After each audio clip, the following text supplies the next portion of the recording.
Hey everybody, it's Bruno and welcome to AndB. Click on the subscribe button below here and you'll never miss an episode. And also you can follow us on LinkedIn and on Facebook on Megapix Media. Enjoy the episode.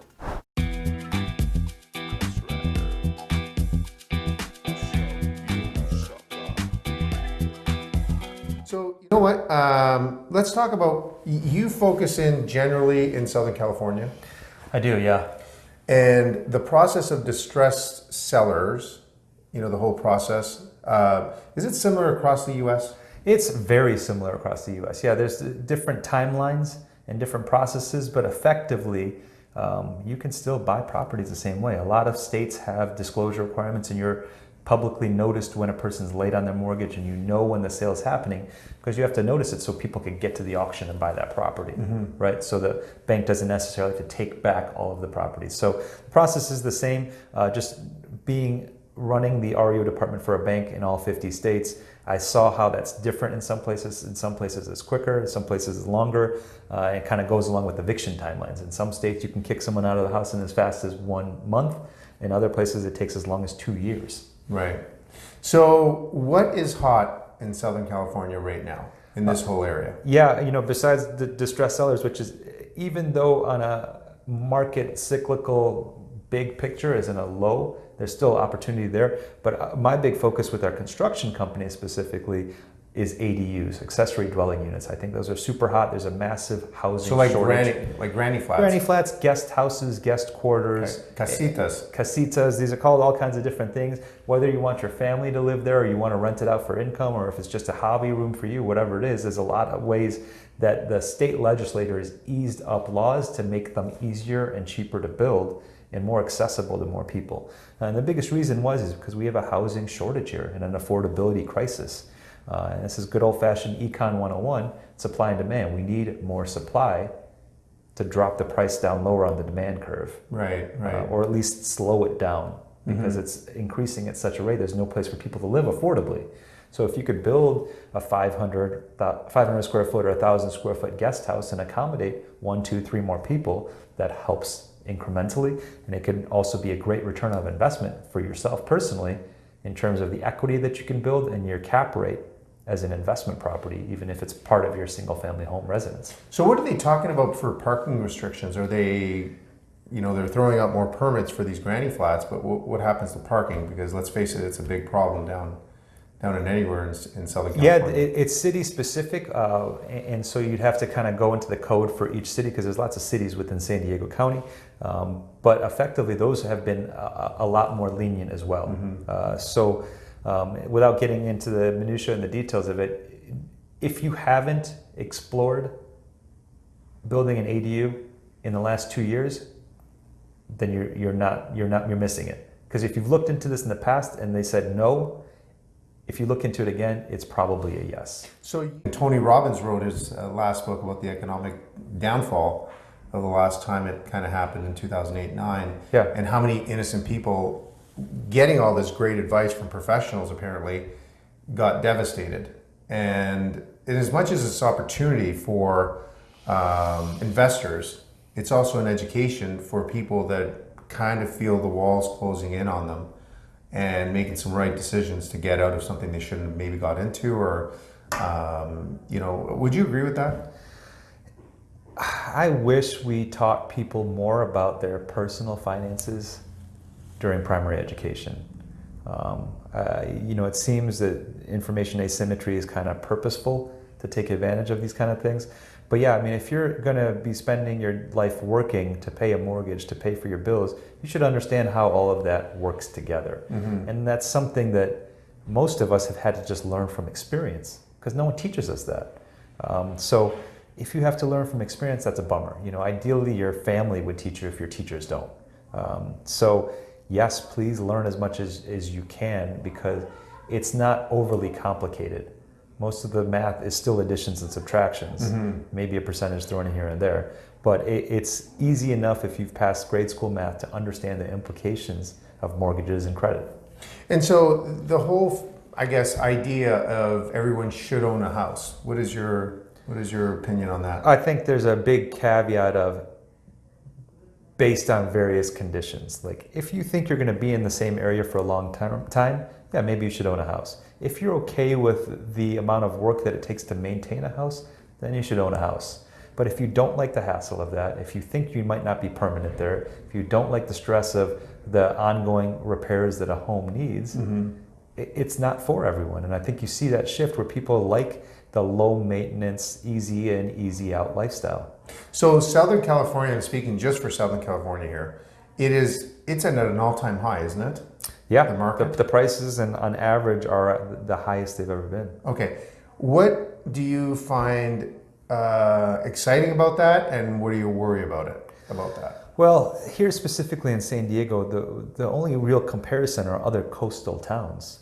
And if you look up and down the coast in San Diego, in California, all the way up to the Bay Area, even if you go up further past into Vancouver or Seattle, those neighborhoods and those cities are a lot more expensive than here.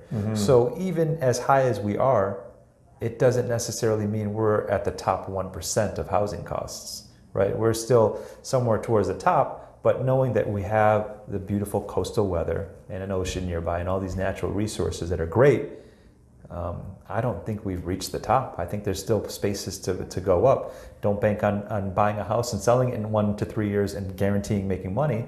But I think that over the long term, coastal California, West Coast or East Coast real estate is always going to have value. They don't move the ocean, do they? There's a draw. Yeah, I mean, climate changes a little bit, but at the same point, the draw here is more compelling than central United States.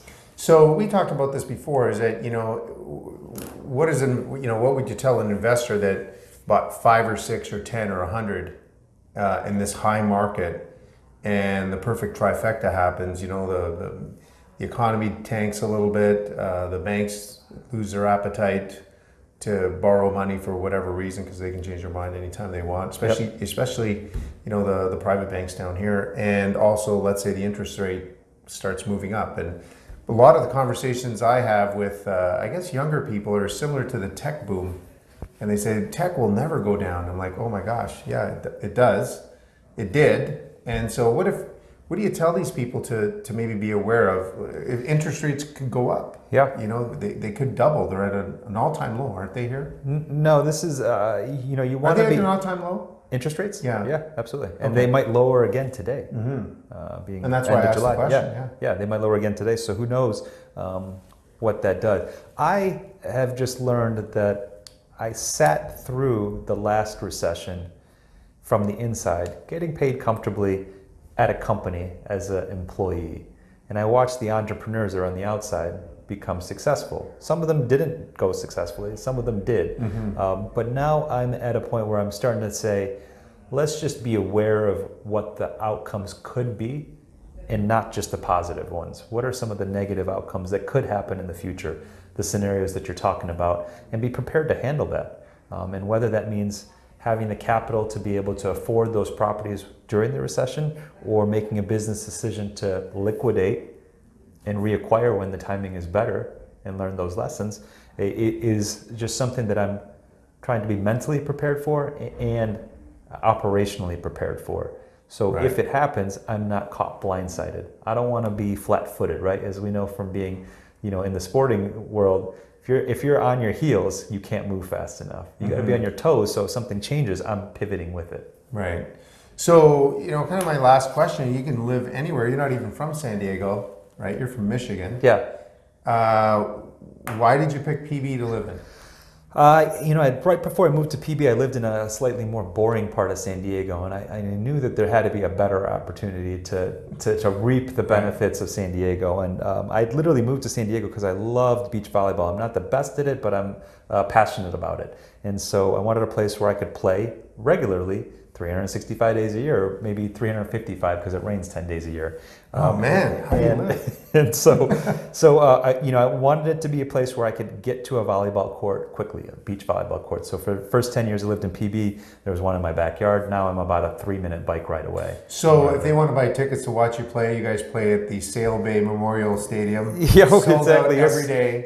Friday mornings we have, the regular pedestrian fans that'll come by and cheer us on, which is great, from 7 to 9 in the morning. So it's a net I maintain and take care of. So I love being being there. It's my happy place amongst many places. But that's one of the key things. I really like the coastal temperature too that's in PB. West of the 5, we get a different climate than the people east of the 5. And if you're a few miles further east of the 5, it's a whole different climate. That's why we have the news channels give 4 different climate reports in San Diego, right? You get your coastal, inland, your mountain, and your desert. And so these are vary by 10 to 40 degrees at any given time. So living coastal gives you a lot more comfortable. And then finally, the walkability. A lot of weekends I don't work, I'm spending with my family. I'm able to park my car on a Friday and not take it out again until Monday, because I can walk or bicycle or something else around town. Or walk bikes to sell them, as I bumped into the other day. I traded those 3 bikes for 1 yoga mat. Did you really? Attaboy. And the other thing that where you play volleyball that's kind of famous, I don't know if you know this, but that's where I jog in the morning. Yep. Right on Seal Bay. That's right around the time where I start huffing and puffing. And that's the dream spot. You know, it's interesting. A lot of visitors that come, and even a lot of locals that live in PB, have never been to the bay. They only think the ocean's the only place they can go. They don't realize it's just right across the street, which is really interesting. I've never seen a city like that, is that you have the ocean that's, you know, the Beach Boys wrote about, right, and the big waves and surfers, and literally across the street it's bathwater. Yeah, you know, and it's nice serene and it's flat, and people can sail and paddleboard and get bit by stingrays. Yeah, that happens. You know, that. There's animals there, right? So, you know what? This has been a great time. Henish, thank you very, very much. Hey, everybody. I hope you enjoyed this episode. Remember, if you want someone you know to be our next guest, simple. Click below in the description and we'll get in touch with them. Thank you for watching, and please subscribe, and you'll never, ever miss another episode.